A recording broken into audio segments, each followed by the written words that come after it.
Well, hello, my darling. Hello, my darling. How are we? Long time no see. Long time no see. It's not like we live together anymore. Do we? But for these guys, it has been a long time, to be honest. Whoa. Far longer than I guess we even imagined that this would kind of happen this way. Yeah, last time we were filming, it was really warm, and now it was. Yeah, the weather's changed. As you can see, Zoe's all huddled up at this point. I'm kind of okay right now. Right now. But it's been a long month. There's been a lot that's happened. I feel like it's been like 2 months, It's not been that long, but it has been. I think it's been 70 years. 70 years. 70 years. That's longer than you've been alive. Just sad. Yes. Anyway, a lot's happened in that space of time, but we're here. We're doing good. Yeah. And we thought well, first of all, welcome to the Illuminating podcast. Obviously, we've had an entire rebrand since crazy. You last saw us. And in case you missed the video, I'll kind of break that down a bit again, which was, when we started this podcast, we wanted it to be a place where I think, well, at least in my view, I thought that we should be proud of our UK flag, and I still believe so.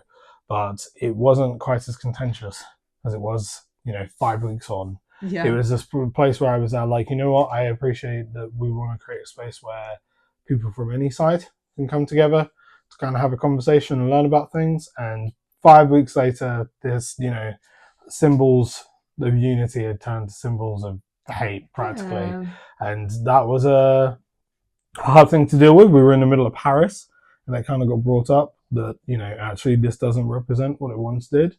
And, it was a very fair point, honestly. I think you don't really want to send the wrong message. And so we decided to rebrand. And so now it's the Illuminating podcast. And the reason behind that is I think we're all beings of light that want to share light on the life of other people. And, in the world that we're living in right now, there's no doubt that the world needs a little bit more light. And so we use our candles, we use our voices to try and spread as much light as possible and to encourage you guys to find the hope in what doesn't always feel hopeful. So with that being said, I shall light this candle. Zoe has her own little mini candle. Oh my gosh. Once it's actually the other one, which we used a long time ago, because we kind of just ended up using these ones. 2 different scented candles at once. It feels will be messy. A little bit of a chaos, but it's okay because they're pretty. Sensory chaos. There we go. So, a brief run through of what you're seeing on screen for once. We've basically been working for the last couple of weeks on creating some eau de toilette, some fragrances in which you can spray on yourself. And we are very happy with the lineup that's come out. So we're starting with 4 different fragrances. The brand is called Aura, or at least the model of fragrances is called Aura. The reason being is that, Aura is a thing that is felt and is not a thing that is seen. And I think that's a powerful thing to accept that, the room you walk into, actually, the way you smell makes a big difference to the people around you. It sounds like such a rudimentary thing, but I think a lot of times people forget about it. And, whether you're after attraction or whether you're just after being felt in a room, these fragrances will hopefully help you do that. There are 4 different versions, as we say. We've gone with night, dark, light, and warm. Very good. Yes, honestly, the fun is that they're not facing us, so I was like, I'm gonna have to remember which colour's which. So these will be on our website very, very soon. You'll also be able to get little sample sprays if you want. So if you're not sure which sample you would like, I was there I don't really want to do sample cards because they're flimsy. Getting them in the post is rubbish. Whereas at least having a little spray feels like you can use it for a bit, see if it's to your liking, and then purchase a full bottle. So yes, those will be on the website as per usual. If you use the code podcast on our website, you can get 10% on anything you order. Wowza. So yeah, I will let you know when these come out. But yeah, anyway, I wanted to start. Interestingly, so basically we went to church on Sunday. We usually do, but it was they're going through almost a fundamentals basics kind of course on Christianity. We're Christians, if it wasn't clear. Yeah, it wasn't a Scientologist church. No, absolutely not. And they were going through the Genesis story, the Garden of Eden, Like classic. And so for us, we've always been taught that the Garden of Eden is a representative story. No, we haven't always been taught that. What do you mean? I feel like that's not what one has always been taught. Me? So, yeah. Okay. So, okay, yeah, fine. If you want to go back far enough, my parents are very traditionalist and believe some amazing things about Bible lore, including stuff that's not written but has been added by like scholars later on because they want to kind of fill the gaps in the stories. Yeah, we have come to the belief that it's a representative story. Yes, which was kind of highlighted more by the course that we were doing. In the if you didn't know, Adam actually, in which language? In Hebrew. In Hebrew, means humanity, which I never knew, and was a real enlightening thing for me, which was very cool. Well, it means man in the sense of like a man, or also mankind, or yes, which is why I guess they were like, well, it means humanity. He is an example of humanity. It's a man called man. Yeah, effectively, it's a man called man. And you know, the snake is always seen to be the devil, and always seem to be, and obviously the devil is used as a bad example of all things bad and all things evil in the world. But if you actually look through the Bible far enough, I always use Job as the story of Job is an example, which in it, I believe, Satan effectively is a what's the word? The way it was put in a book I read was he is a part of God's administration. So he is not just this rebel who has defied God. He is actually part of the way that God works, and his job is to test us. And you know, the word temptation is always a fun one because it comes with so many loaded things, or at least it feels like it does.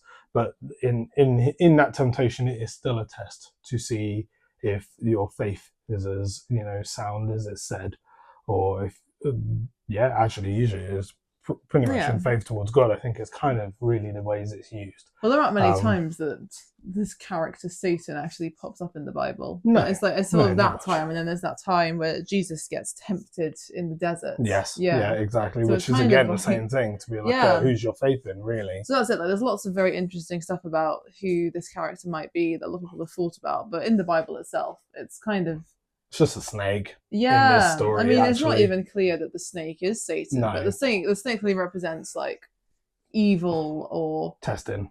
I think is the way it is. The reason being is that, like, obviously the way he asks it, and maybe it's worth us getting over the story just to get it correct because you have a phone. I can okay, that's fine. So the way he asks the question to Adam and Eve is like, did God really say that you can eat from the tree?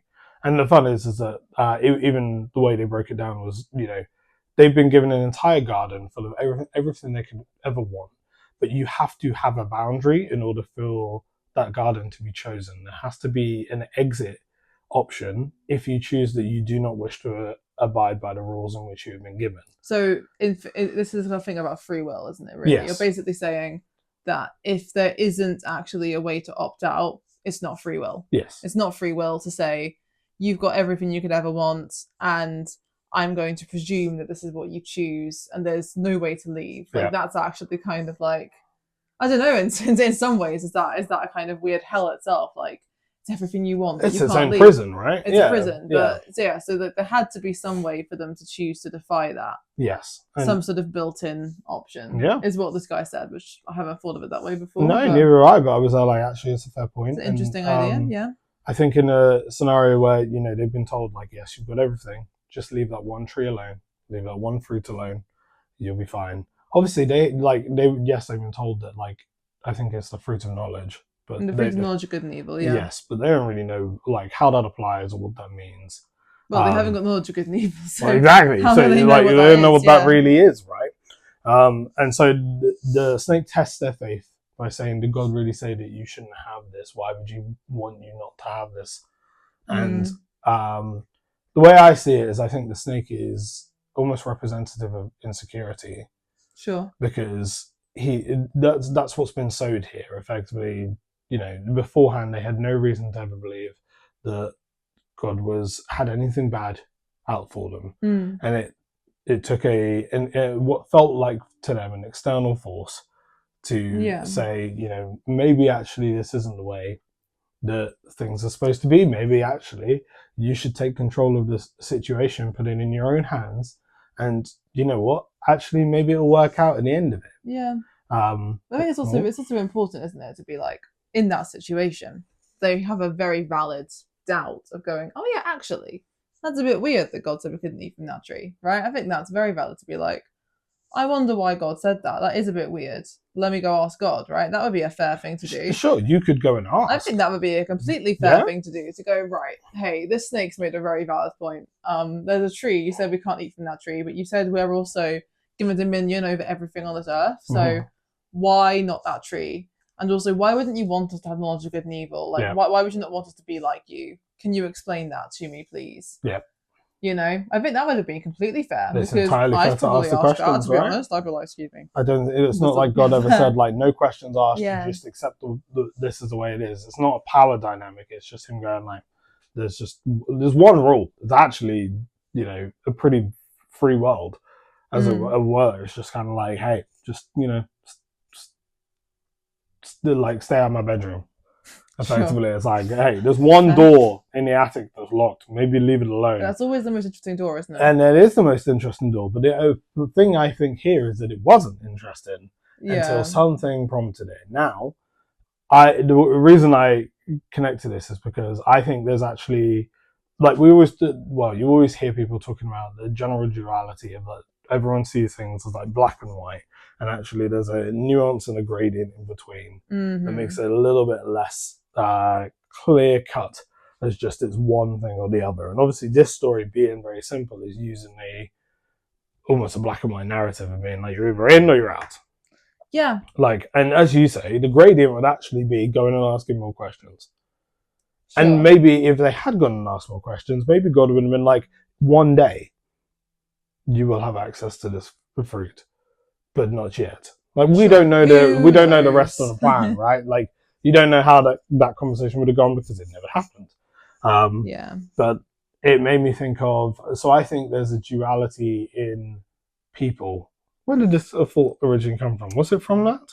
So the whole thing was talking about duality, where we have in ourselves almost two selves, right? We have a person who is kind of wanting to do good and genuinely, like, made in God's image, full of love, full of light, full of hope, full of, forgiveness and all these wonderful traits that make us, like, good people to, I guess, be in control over the planet, perhaps, in an ideal world, right? Yeah. Like, I've seen so many cute things of, like, humans doing things where they're using 3D printing to make prosthetic legs for, ducks that can't swim or whatever. And you're like, this should be what we're like in the world. We should just be, like, taking this responsibility as being the ones in charge. Yeah, we should be using our powers using it for good, like helping all the animals, protecting the environment, looking after each other, dealing with natural disaster if it came, and having strategies to work as a team. And there's points in which you kind of see those elements still come out, right? Like, as you say, natural disasters happen,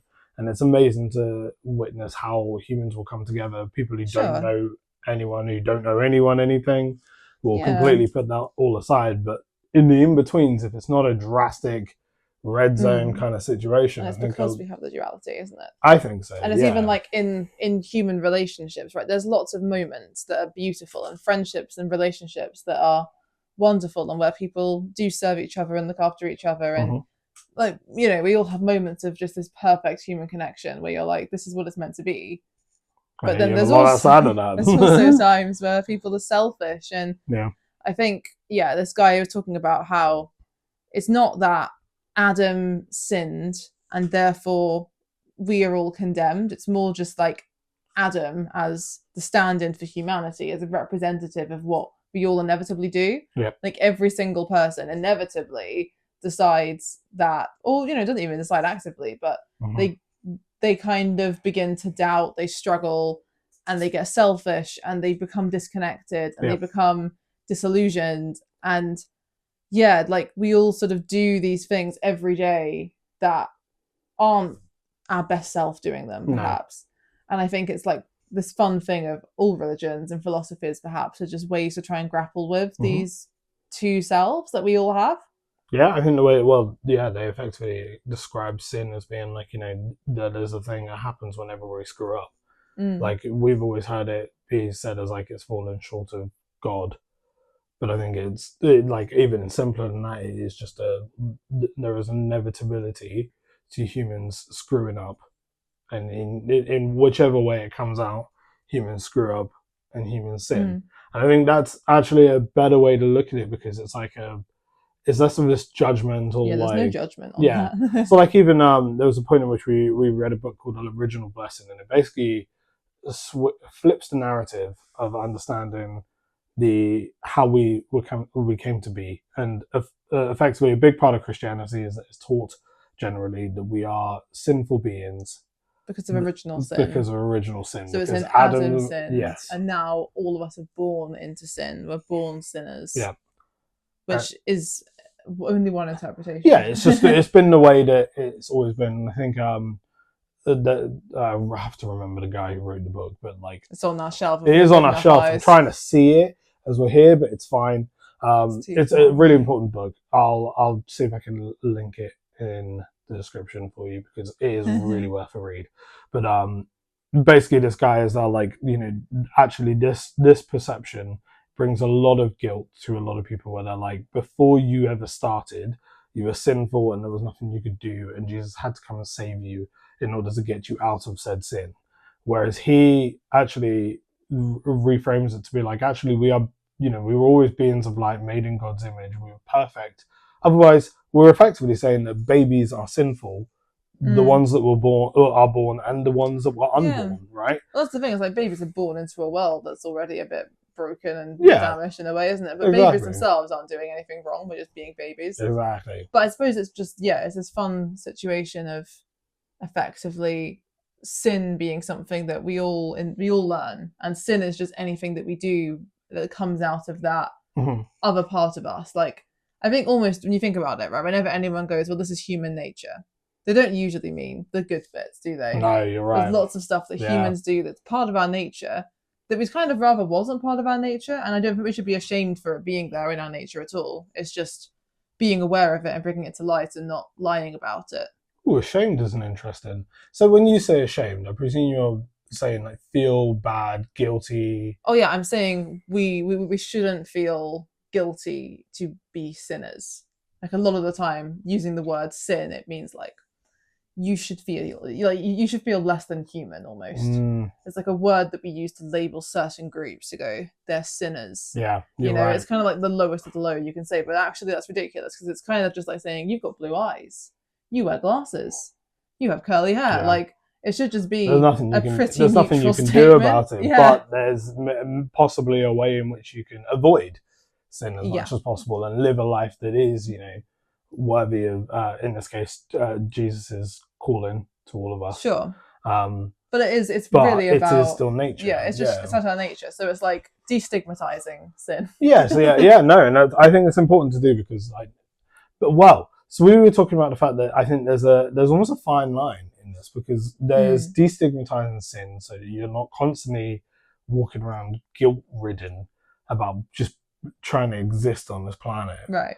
Versus what I think is actually happening in a lot of Christian nationalism now. Obviously, we're talking after everything that's happened with Charlie Kirk, and I'm not going to give my opinion on it, because enough opinions have been given about it. But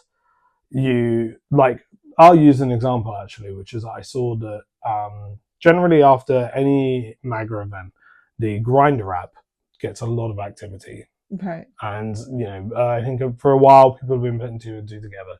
Same with after the Charlie Kirk memorial. In that area, Grindr basically blew up.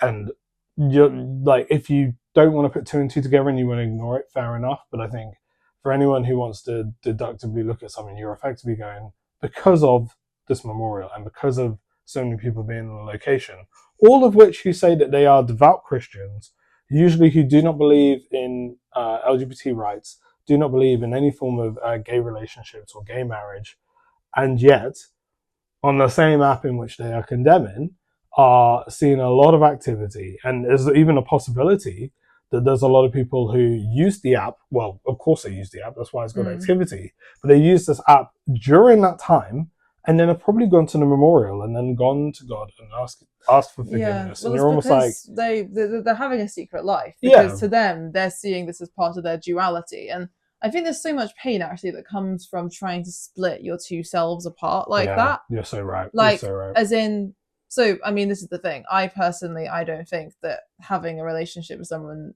of, you know, your same gender is like a sinful behavior, right? No. But what I'm saying is, I think if you stigmatize that and you see it as being like totally separate Sure. to your good identity, you have to pull those things apart. Like, I'm late to the party. I'm like 300. No, that's silly. I'm like 150 years late to the party. But Right. I started reading Jekyll and Hyde because I'm teaching a kid about it. Sure. This is what I always do: is I get told on a day, "Oh, we're going to read this book today, this classic," and I'm like, "Oh, cool, let's read it together." And I'm like, "I've never read this before in my life. I'm making it up as I go." It works. I know, right? So I was reading Jekyll and Hyde with this this kid I tutor, and it's quite a good book. But there's this really fun bit. So spoilers for the story, but Spoilers of a 150-year-old book. all of us know what this is about, right? So it's about this guy called Dr. Jekyll, who he has a secret identity, Mr. Hyde, who's a very different person to him. They're almost opposites. And effectively what's happened is that Dr. Jekyll is like a normal human being who has got lots of good in him, lots of good intentions. He wants to be a doctor, he wants to be upstanding, he wants to help the world. He's a very good, righteous man. Yep. But also, there's this other side of him which kind of likes to have fun and seek pleasure and do all sorts of things that are generally seen as bad, you know? And effectively, he just can't reconcile those two bits of himself. He can't deal with the fact that they both exist at once. Sure. And he thinks the side of him that is into being a really good person, very moral person, is brought down by having to be around a person who's effectively really immoral and, you know, nasty. But the version of him that likes to just have fun and do bad things, he's brought down by having this sanctimonious guy, you know, in his brain with him, right? Right. Yeah, I've got you. So he's like, it'd be nicer for both my halves if they could live separately. So he does some fun chemistry to make it happen. Oh, I see. Okay. So it's like that kind of thing of him being like, okay, so now I need to separate the two bits of myself. But then, of course, he makes a monster, because if we only have the part of ourselves that is, you know, like just has no care for other people, just wants to do whatever it wants. Exactly. Selfish intentions, basically. Yeah, that person shouldn't really live in a brain alone without the other half that's got a conscience. Yes. And it's also, I think, just the more that we can reconcile the two bits of ourselves and like acknowledge our duality, but also just live with some contradictions and like live with some of that and accept that those are all us. Sure. Like they are all real and all us. And we don't need to be ashamed and have a secret life and hide away bits of ourselves and from those close to us. I think that helps a lot. Yeah, definitely. Like the more you can be, I will just, for everyone listening, obviously because we went from like gay to Jekyll and Hyde, I just want to point out, like, we don't believe that like being gay is this dark side of yourself. No.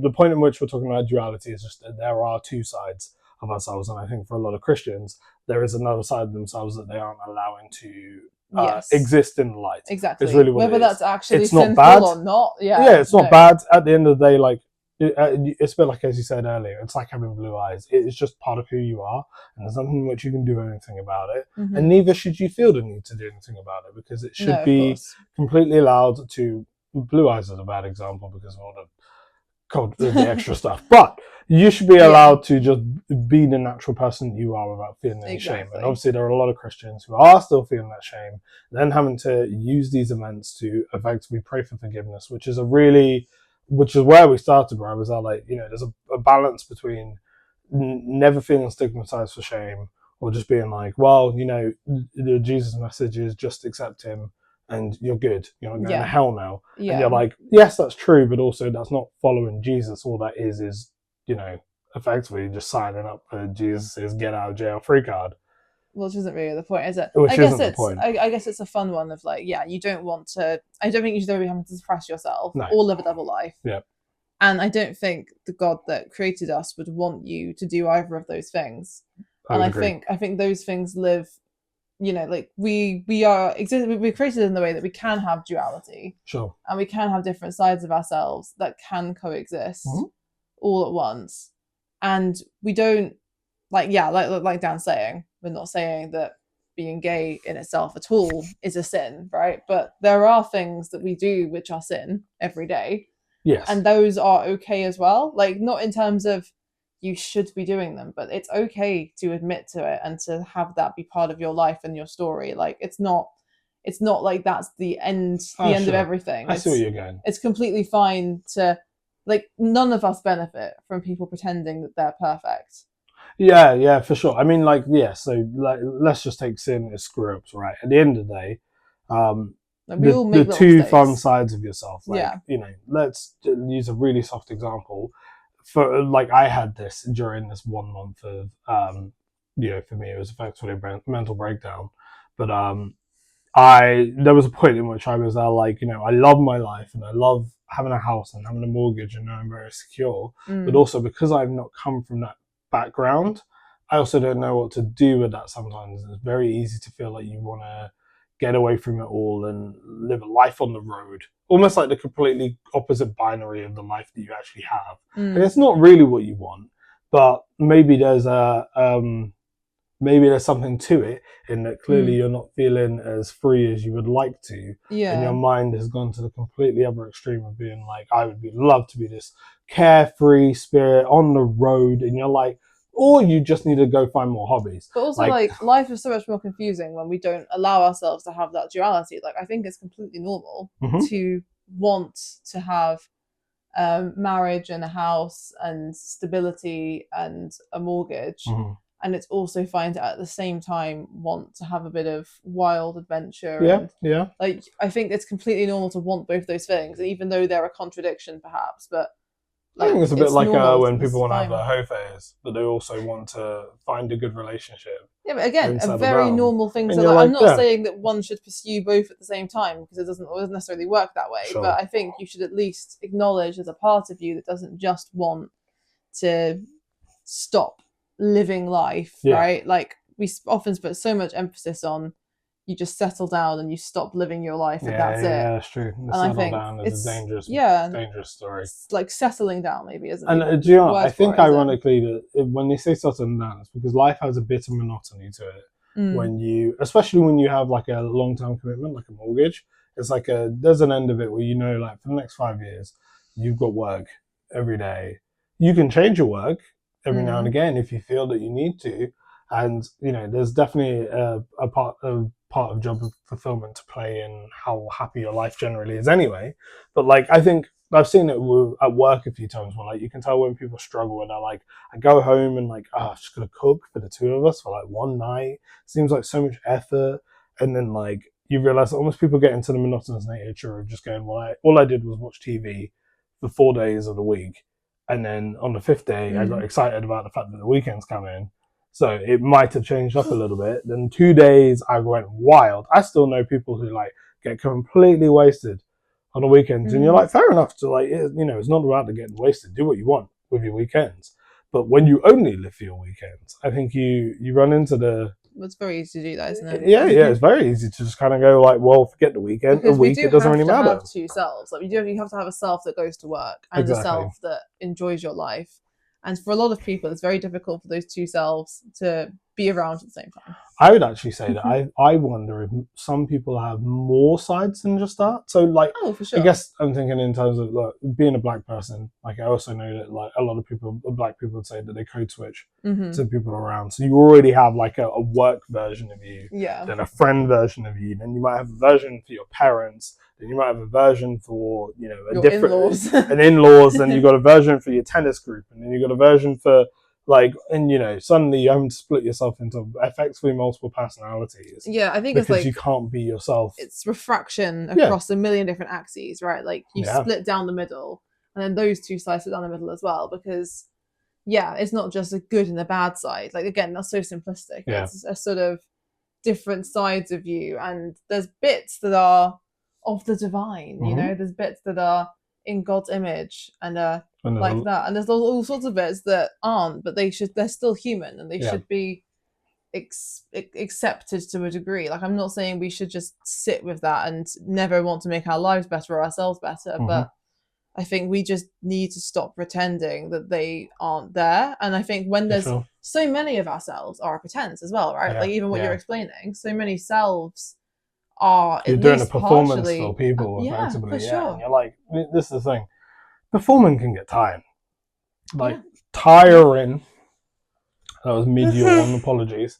Yeah, late one. Performing, no, this is me, I'm yawning. Performances can get tiring and they get exhausting, and I think at some point you stop feeling like you are seen by anyone around you, because of course they do not know what's going on in your head, and they do not know that the version in which they are seeing is this version in which you have put up on display for them.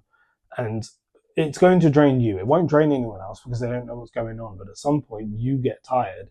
And I honestly wonder if, like, because you're then exhausted, you can get snappy with people, you can start to feel more isolated and alone. And honestly, like, you know, let's bring it back to, like, the fact that there is a left and a right now. I think people have become very divided because a lot of people don't feel seen by other people, possibly because they've had to perform around other people. Like, you think about all the many things in which you cannot say to people in which you love because you're like, it might hurt their feelings. And you can see almost the opposite happening right now, where everyone's like, we just want to be able to say whatever it is on our head. Yeah. And obviously there are consequences for that. So, you know, those don't go away.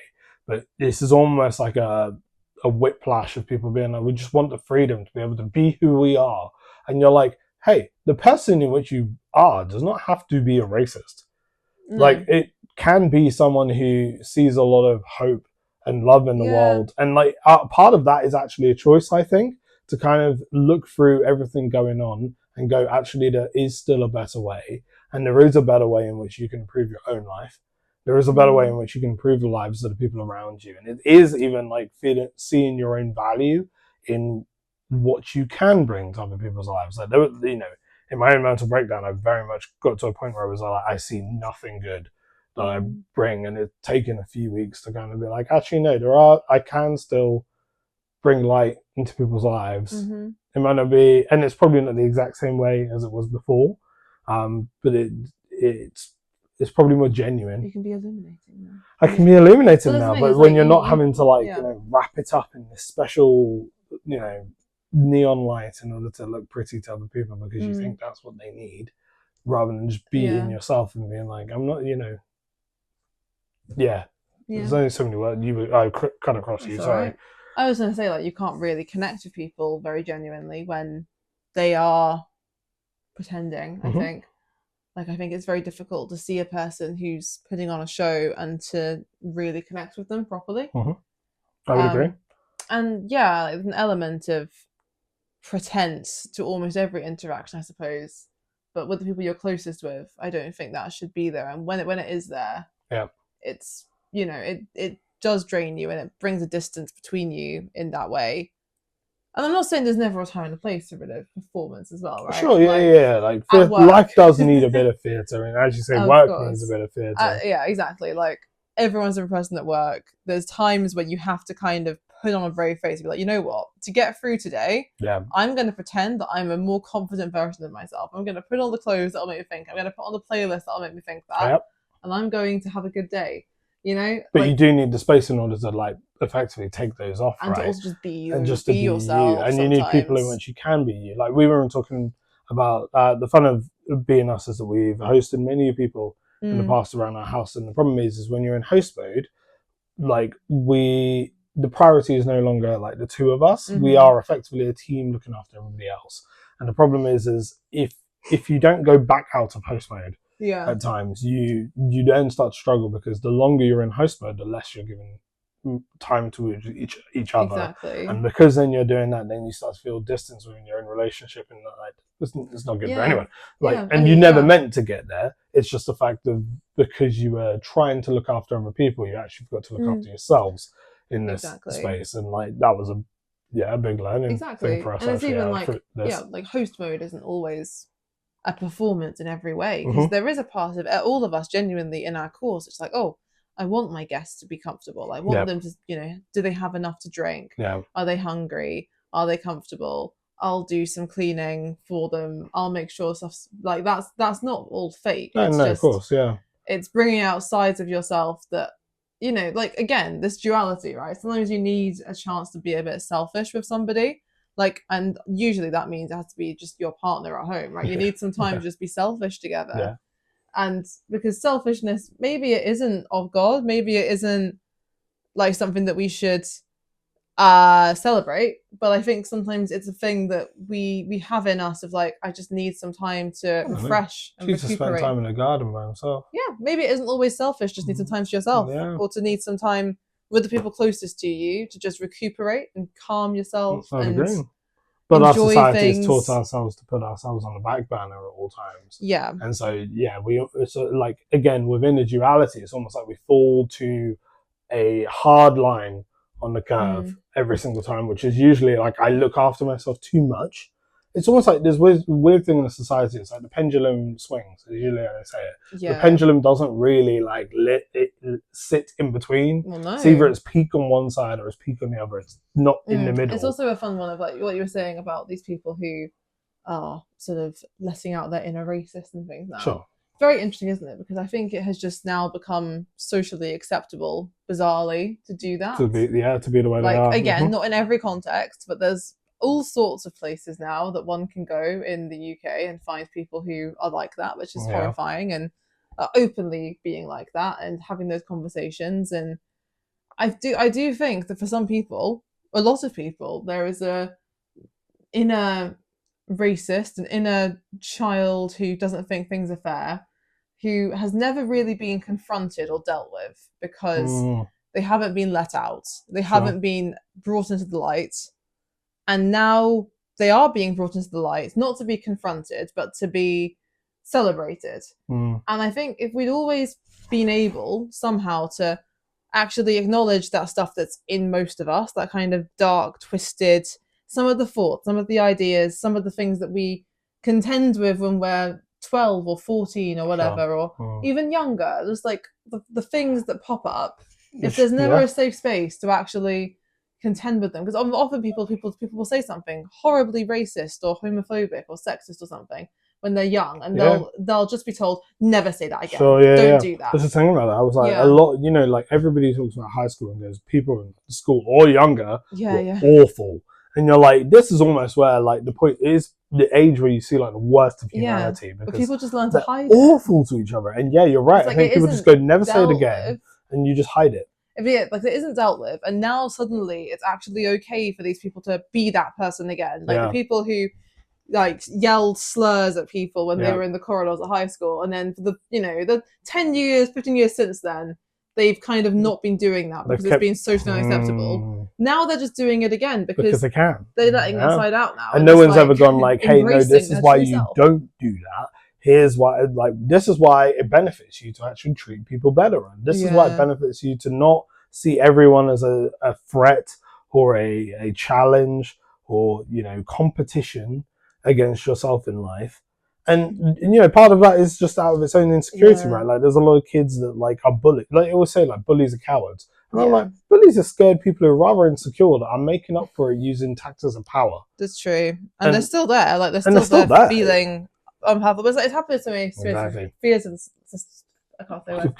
Spheres of society. Oh, okay. Spheres, like, as in, I think recently it's become way more socially acceptable for people to be doing all the pro-diet culture stuff again, Yeah, sure. Like, so much more acceptable. Everyone's openly on Ozempic. I say everyone, but a lot of people, Ozempic changed people the curve, are didn't it? openly losing weight and talking about how they did that. There were many years where that was not really considered to be okay. People were then talking about body positivity and body neutrality and accepting people for how they are, and then a drug came out that fast tracked this process, and everyone went straight back. Exactly, like we were reminding like everybody about how health does not mean being a certain size, and health does not mean going on a diet, and all these things. And people were saying this a lot. Yep. And then suddenly it becomes acceptable again to go, so I'm losing weight. Here's how I've done it. Here's what I'm planning to do. And then people just jump on that, and it's like, oh wait, the whole time you were just frustrated by this whole body positivity movement, but you couldn't say it because that would make you that would have got you cancelled back then. But I think so it now, points out, no, now you're right. you're doing it. And I think it points out again, I think that's an example of the inner chaos that lives within most people, and that that pendulum was starting to slow down. And I don't think people know what to do when they haven't constantly got a hard swing of what they need to, you're not chasing anything. Suddenly, wait, you can just be yourself. And wait, life doesn't need to constantly be on this high and an edge and a chase and dopamine. Hardly amount of times people talk about dopamine. I'm like, fam, dopamine should not be this chase that we make it out to be, because again, it's not about dopamine. It's about finding joy in your life. And people go, well, you got to find dopamine. And I'm like, if you go outside, yes, technically you get dopamine, but it is not about the dopamine. It is about the enjoying being outside. It is about the memories that you make. It is about the experiences in which you have in life. That's what you hold on. You don't go through every experience going, I got this chemical thing which helped my body. You go through it being like, I spent time with friends today. I really enjoyed the conversations we had. Well, again, it's duality. It's both things at once. It's both things at once. Because both those things are true. It depends on how your brain works. Focus, right? It depends how your brain works, right? It's like, if you ask somebody, why are you feeling happy right now? The answer, because there's some chemical reactions going on in my brain, is as true as because I'm with my friend, I'm having a good conversation, it's sunny, we're having nice food. Those are both true in different ways. But I think one points more to cynicism than it does to hope. Yeah, I guess it's because I think if you cannot focus on the same fact things. So both are true. You're entirely right. You are getting dopamine and you're hanging out with friends. But if you cannot focus on the fact that you're with your friends, then you aren't focusing on the community. You aren't focusing on the people who are in your life. Sure. You're focusing on hard logic, hard facts, hard truths. And that is one way to live a life, but honestly, it's not a fulfilling way to live life. I know people always say facts don't care about your feelings. And I'm now Ben Shapiro. But I've heard a lot of people say it from since. And you're now yes, maybe that's true, but also, feelings are also just as much important as fact is. They aren't less important. And I think when we just keep on putting feelings to the side, even the sentence, facts don't care about your feelings, is going, we care about the truth rather than how you feel. Sure. And all that does is push people into a place where they feel like no one ever cared about how they felt. And we just cared about the facts. It's also suddenly, what are the facts? Well, yeah, I mean, that's half the trouble, isn't it? Because you're even when you're living in a political sphere where everything's based on government. Yeah, sphere is a funny word. But when you're living in a world that relies on government to do everything, you're there the government wasn't ever built to fix every single problem. Some things are actually the fact that businesses take advantage of people. And we could built in order to facilitate such a thing. Possibly, yeah. Oh no, that's true. Yeah, that's definitely a point in that, right? It is a looser set of rules that allow said injustices, and so governments can do things about that. But you know what the fun is I couldn't remember the original thing about governments. I had it and it went. You decided to talk about governments. Yeah, I did. I did. Where was I before? Talking about how facts don't care about your feelings. Facts don't care about your feelings. Facts do care about our feelings. Who knows? We're talking about how you can't. I don't know that. I was struggling with that train of thought. I'll be honest. I was like, clearly it wasn't going anywhere. It's okay. It happens. That happens. Duality. Yeah, duality. And it's the fun of doing this. You keep saying duality, and you sound really smart. You're funny. The duality of life. I mean, a lot of this is us processing this in real time. Actually, even in that, in doing this before, we always had not quite a script, but a general things we were going to go along to talk about. And I'm like, there's power in that, but so also people we could tell. This time you were off on one. Hey, listen. This time all we said was duality, because we've talked about 7 times over the past week about duality. We have in multiple scenarios. Yeah. So where I was going is I think that maybe it's come back. Where I was going was cynicism and hope, and I think a lot of people have strayed away from hope and are kind of just quite cynical about the way the world is, because yes, there are very fair reasons to be that way, Yeah. But also, there's an element of that is also being targeted at the wrong people. Yeah. And there's no collaboration going on and going, how can we make our area better? It just feels like there's two sides in this endless war who don't want to see the other side. Like, even I have a friend who effectively wants to be a journalist and has been like, we drove past the Beaufort roundabout, the protests We drove the past other a day, lovely and we protest. did, and it was one of the days where they had protests and counter protests. And as I drove past, I was like, first of all, I'm fascinated by all of this. Second of all, which side is which?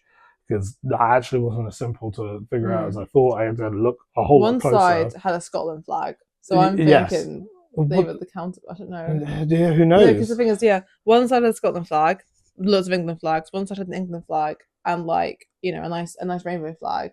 I think I saw they must have been the I think I saw the counter-protesters. say no to racism small signs, and I was like, Yeah. okay, that probably. I feel who like that they is. were just kind of intermingled strangely, but maybe some people were using the England flag as like a symbol of hope, and who knows? Who knows? Very confusing. Possibly some people are, right? Because it is effectively true. But like for me, I was like, actually, if I don't really want to be all that political because it's exhausting, and I have other things we want to do in our lives other than just that. But if I was that guy, which I actually spoke to my journalist a friend about, I was like, you should go get a table and sit two people from each side and just be the what's the word?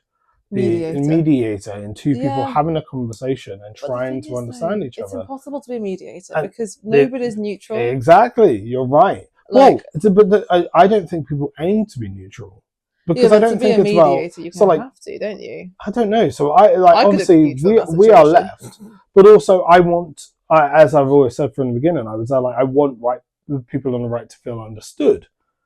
Yeah. Because the only way in which to help them become less far right is to help them feel understood and to help them understand why what they're aiming at isn't necessarily what's going to actually achieve anything. I think you can listen to somebody, but there's also only so much you can listen to sure. Like, people who are spewing hate.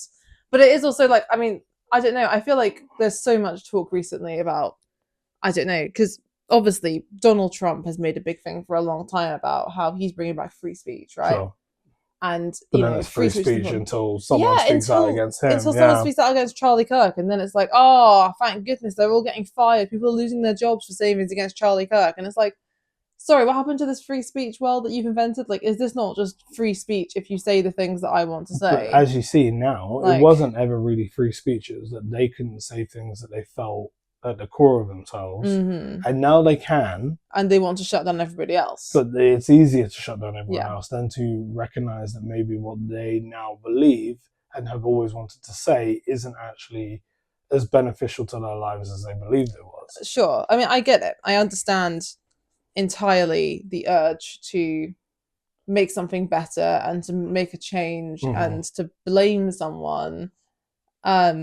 I think most people. It's also what you're told by people who are in a higher power, unfortunately. Yeah, like I think a lot of the people who are probably supporting reform are just disillusioned with the parties that exist at the moment. And they probably actually don't ever hear about the fact that I think a lot of the rest of us also are too. Yeah. The difference is that we're not sticking up flags on every single roundabout. But it's like, if it's just a case of, is the best option to jump ship into an even worse party? Like, I think no. I think that's not the option to pick now. But, I would agree. A lot of people are deciding that they don't like the ship we're on, so they're going to go, like, the grass isn't really green here, so we're going to go jump into the molten lava pit across the fence, because maybe that'll be nicer. Like, well, they always say that Donald Trump is a poor man's version of what rich looks like. And I think some people over here, Nigel Farage is that. Right. And I've seen enough videos where people have been asked opinions about Nigel Farage and the things he's actually voted on. They've been surprised. And you're there like, I don't know what person you're seeing. In that, like, you didn't see this side of this person until it's now just been pointed out quite so drastically. Yeah, I've talked for quite a long time about how I don't really believe in single issue voting. I think it's a very problematic thing that people do. So, I suppose this is the thing. A lot of Christians decide to be single issue voters for things that I don't think they should. They'll be like, right, so I have one policy that I believe in because I'm a Christian therefore I'll pick the party that believes that agrees with you on that thing, which I think is a ridiculous choice to make because there's so many policies. It's too complicated. It's far too nuanced to pick based on one policy. Yeah. But as in, I think reform has bizarrely become a single issue voter's dream if your single issue is you want to stop the boats. And that is an insane thing for me to be like, okay, cool. People are actually, that's their be-all, end-all of policy is stop the boats. So, but all the other policies are really not very... but no one's checked. Very friendly to your kind of working man who wants to lower his taxes and have the NHS pay for stuff. Like, you know what I mean? Like the policies are really not particularly friendly to your average low-income family. Sure. But the boats will be stopped. So that's okay then, kind of thing, is what the attitude is. And almost comes back around to where I was saying, like, the message of the boats in this scenario is the snake. This is feeding on insecurity. And I genuinely think that a lot of what we're going through right now is people are driven by fear, and they don't realize that everybody else is also as scared as they are. And they're allowed to ask questions, but maybe they don't, and they just jump on you're in survival mode. Stop the boats. Of course you don't. You just go, anything to get me out of this hellhole. Because it's kind of easier, isn't it? If you can blame it on immigration, you're like, right, so that'll fix things. And then, rather than to contest with the fact that it's really quite deeply ingrained in the system, that things are unfair. And I mean, the hardest thing is to have to look at things and go, over all of the years in which I have known Parliament, policy, governments, it has never been one thing that a government said they were going to do that has ever fixed the system. No, I mean, that's the thing, isn't it? Because it can't be. As you said, with single issue voting, you're there like, imagine having to be the Prime Minister and to take care of so many boroughs, so many postcodes, so many areas, all with their own different individual needs, because not every area is the same. Where you live does not have the exact same people as Birmingham does, or Manchester does, or Derby does, or Yorkshire does. They have their own individual needs, and a government has to care about all of those things for people individually. Like, there's no law in which you can make that just fixes schools and makes schools more supported. There's no one law that does it. It's just a series of events that will increase the level of education we get for our students, increase the support that our teachers get. It fixes things across the board, like even the support that low-income families have. That's not fixed by one thing. And I think ever thinking that voting is going to be fixed by one thing that you wanted to vote on is effectively you going, I don't want to do the work to actually learn about what it really requires in order to make this country better. It's not really how it works for us, is it? Like, we don't just get to vote on every issue. We vote in people who we trust to do the best job they can. Sure. And I think this is the film, isn't it? It's like, it's never... We have to in a really controversial thing, I think, this is the thing. I think if you probably need to do enough research to understand which party is best going to bring about what you believe. But I think the dangerous thing is people go, well, there's only two parties in it, so I've still got to vote for one. And I'm like we did this ourselves. Remember when we were there, like, we want to vote for Green, but honestly, we're dealing with a situation where we actually just want to affect change. Let's vote Labour. When we were voting, the general election. Yes, when it was a general election. And, now I sit there and I'm like, I'm not going to lie, Labour have not done half of what you would expect Labour to do based on how they've behaved But we before. don't get to see the alternative reality where the Tories got back in. Like, this is the thing. You never know. You can never see these things fully. But sure. I think it's, again, the fun of duality is that parties can be many things at once. Parties can be, like, they can have lots of good policy, and also policies you don't agree with, and they can have good intentions, and they can fail, and they can do better than expected or worse than expected. And we kind of have to accept that, like, there's no perfect party that's going to fix everything. Of course. And, like, on all sides of it. I don't know how much you'll have seen about Jeremy Corbyn's party and how that's going. I don't know too much about it now. It might well be changing even before this comes out in the news. But I know it's been messy. And I think there are a bunch of people with really good intentions. But again, when you align on a single issue, even a very noble single issue, like, trying to stop the genocide in Gaza, which I completely agree with, but when that's the only issue that's binding the party together, it does mean that a lot of the policy and the nuance is more complicated and it has to be ironed out. And I really do hope they can iron it out, because it's a good idea to have another party, another option. We haven't got a very left-wing party. No, not anymore. But it's that fun of, Jeremy Corbyn obviously stands for socialism. Not everyone who wants to stop the genocide in Gaza by any means stands for socialism. So it's sort of a fun thing of trying to work out what to prioritize. And in some ways, if you're somebody who believes that everything in the world that's broken comes down to capitalism, which I think is a manifestation of the human condition and a lot of the very messy parts of it, then of course, like, establishing socialism would be a very important big fix, but a massively complicated big fix. Not an easy plaster to put on. Yeah, you're right. So it's the fun of the people with the best intentions are often have the biggest uphill battle to face. And yeah, I think sometimes there's an ideal world that we see and we think, well, in an ideal world, we'd do this, we'd do it this way. Sure. But then we don't live in the ideal world, so we have to do all the things we can do in this world. Ideal world. Yeah, but that's the thing, isn't it? Like in an ideal world, no one's selfish and everyone takes care of their neighbours and they take care of the animals and the wildlife. And we can prioritise all the important things. We can make sure the planet doesn't burn. And we can make sure that there's a good world for our children and grandchildren in terms of, the environment, in terms of war, in terms of, just generally people being safe and sorting the cost of living crisis and making a safe home for refugees and, sorting out the prisons. Like, there's so many things that really matter. And it's just like, it's a massive job to try and fix all of them, isn't it? Like, but when you're struggling yourself, it's very easy to forget about and it's very easy to forget about those things. Yeah. Like, I know in America, it kind of came down to the price of eggs was the big conversation at one point. And I was there like, is this just our example use of like the things we want to get fixed? Because I was there like, not gonna lie, the price of eggs is not bankrupting anyone. I think that's the example. So that's just the example we've chosen to go, well, this is a problem. And I think the cost of living. Boats here are effectively our example of going, this is why things aren't working. But that's just the thing to blame it on, right? Exactly. It's just but the difficult part of that one is that it actually affects human beings. Like the price of eggs, no egg is getting hurt. I think it's like a lot of people have the fun of if you like if you're feeling a bit broke, right? Yep. You're having a broke month.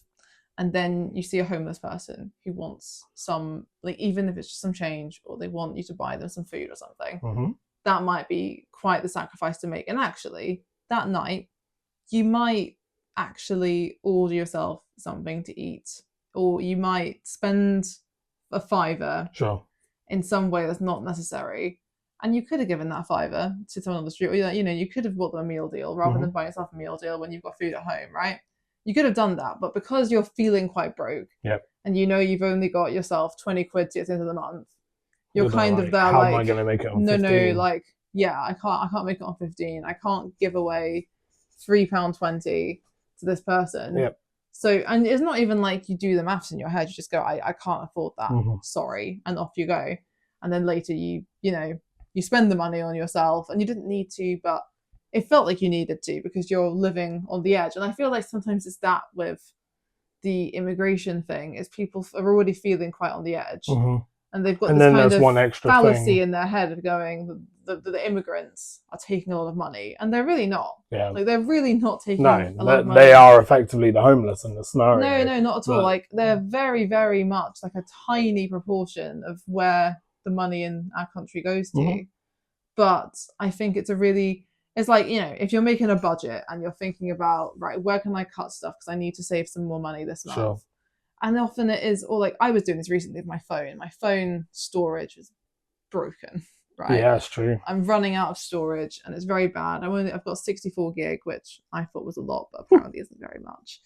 And I'm running out and I've had to go through deleting so much. And it's like, when you're in that mode, the sacrifices you make are insane. I'm like, do I need to have this app that I use every day? No, don't need that. It's gone. Deleting apps willy-nilly. I'm deleting app data. I'm deleting so many videos and things. Like, without even a thought, I'm like, I've got it backed up somewhere. It doesn't matter. I don't need this. Like there's a number of things I've deleted because I've been on the edge there. But it is also like there's some big things that I'm not going to delete. Like if I could uninstall Gmail from my phone, that would solve all my problems. But can't do that because I need it, right? But Gmail is a massive drain on data. And little apps that I don't use very often, but are quite fun, like games. You know, yeah, these little games. It's like you have the one where you make the melon into a bigger melon, and the melon into a bigger. The melon game is now a Safari game. It's online. Oh, okay, yeah, nice. You know, like I don't need to have Google Chrome, so I deleted it. Yeah, which is quite a sacrifice in a way, isn't it? But it actually didn't make much of a difference at all. It made a tiny dent. Well, like deleting all the content from my WhatsApp chats made a very small dent. In the grand scheme of things, probably wasn't worth it to do that because I might like those chats. Yeah. And they barely made a dent. Whereas deleting all the big videos and stuff, that's done it. That's sorted it, you know? But basically, what I'm saying is, you're in survival when you're in survival mode, you sometimes you look for anything to blame. You look for any corner to cut.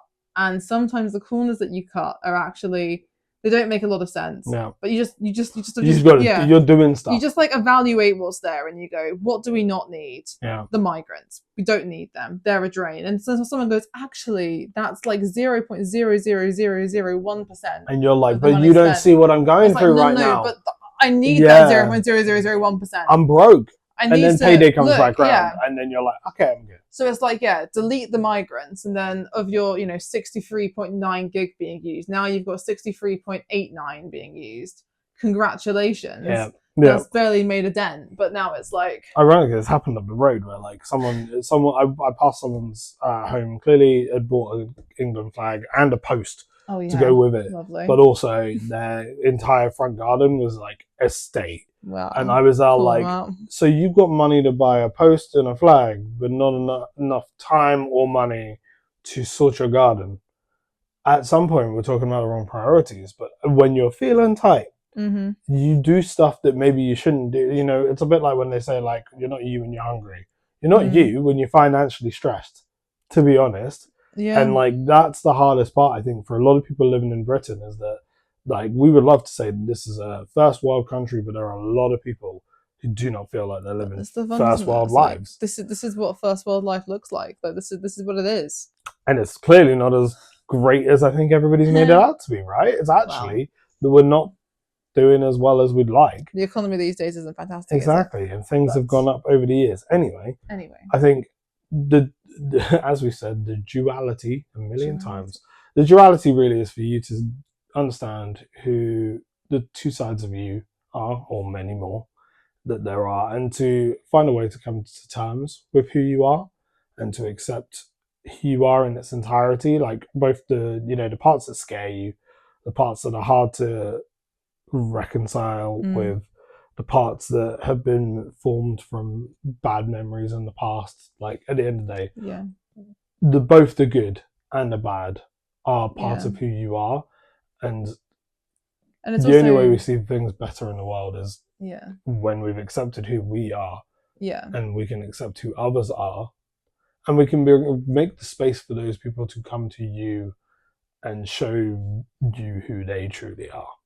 Yeah. As well. You were going to say something. I was going to say, it's also, I don't think it's necessary always to judge for yourself, which are the good and the bad bits. Like, oh, sure. I think it's all part of you, and it's important to remember that identity isn't the same as your opinions.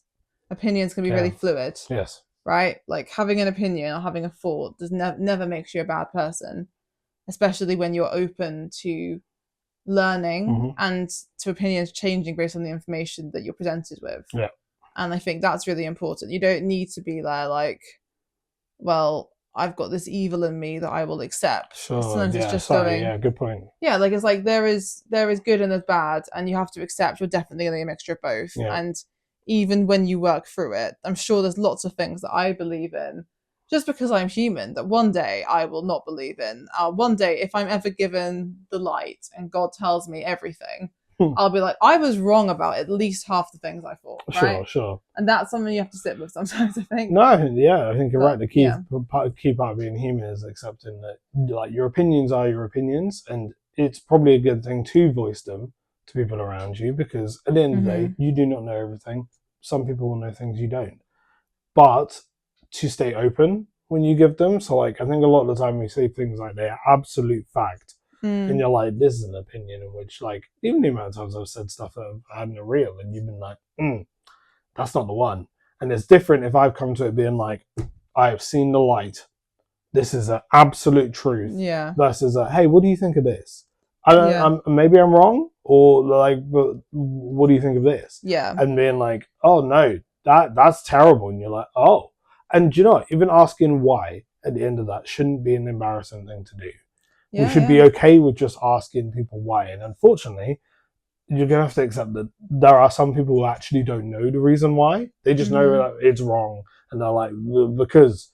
And unfortunately, you run into people who have been told that it's wrong, but haven't figured out why it's wrong. It gives you space to then have the thoughts about it, the conversations, and to realise there's two sides to it. And again, I think opinions are so fluid. Like, you can change your mind on things any time, and it doesn't make you a weak person. No. It makes you actually a very strong person, because it means that your mind is open. Yeah, and you're willing to question things that a lot of people actually aren't willing to do so. And like, it isn't just black and white. Like, basically every issue, there's a nuance, and there's levels with this conversation where different people have all come to different points of view for very valid reasons sometimes. Like, a lot of people who you disagree with most fundamentally, and who I disagree with most fundamentally, the reasons they have for thinking those things, they're not always in bad faith. They're often in very good faith, because they've come to those points based on their experiences. And I think it's worth knowing that, not because it has to change your mind and you have to agree with them, but just because, the goal is to realize that, like, actually maybe there are things in the world that you are not seeing that someone else is, and sometimes that's someone else's experience that you've never had. And like, the part of us uniting is being able to have the conversations, however hard, with people, and kind of going, what are you seeing that I'm not seeing? And allowing them to give their experience in a way that allows them to feel seen, gives you space to be like, I'm sorry this has happened to you, because it probably will be a lot of stories like that. So you're allowing them to feel seen by you. And also being like, even though this thing has happened to you, there might be more. That, like, you know, there's a better life, there's a better path, there's better than what's happened. Yeah. And I completely understand what you're fighting for. Completely understand what you're after. Maybe there's a way that we together can also fight this thing without, you know, terrorizing other people's lives, or without insulting various groups. Maybe it doesn't have to be it's just all on me to fight this alone. I think maybe part of these protests is even people just trying to feel like they're coming together over something, and it shows how far we've gone from unity. And I think the next point is going, even if you're counter-protesting, find a way to understand someone's point of view, in which almost seems crazy to you, because it's not going to be that crazy. It's going to be that there's something that either they don't know, or that you don't know that's going on with them. And if you're protesting, find a counter-protester. I mean, again, safely, because sometimes sometimes these things get a little messy. Yeah, I mean, I've seen lots of videos of counter-protesters being almost, like, you know, chased away from the rallies. But anyway, also within this, give yourself a break. Yeah, no, like, you don't need to just be a contrarian and find people to disagree with. Like, you know, not every video you see online, you need to take it upon yourself to enter the comment space and fight every battle. And it's also not like, you don't need to constantly put yourself in positions where you're being challenged all the time. Like, it's not life isn't about that. No one wants to feel persecuted the whole time. Spend time in your echo chamber sometimes. It's quite nice, but it's a hard thing to say, but I think you're right. Honestly, I think sometimes you need a break. You have to get out and also stay in. You need to be around. Find some safe people where you can be yourself and exist in all your duality. And then give yourself space to learn things that maybe you didn't know before from people that you wouldn't imagine could teach you. There you go. Do both, because life is in its Duality. essence duality. Oh, wow. We made it. We made it. That was a beautiful thing. Thank you so much for tuning in and watching us go through this absolute storm of a podcast. But do you know what? It was a great conversation. I hope you enjoyed it too. Give us your comments down below. Please follow us, check out our shop, and yeah, hopefully we'll be back soon with some more riveting and illuminating thoughts. Ooh, illuminating. Have a good week, guys. Have a good week.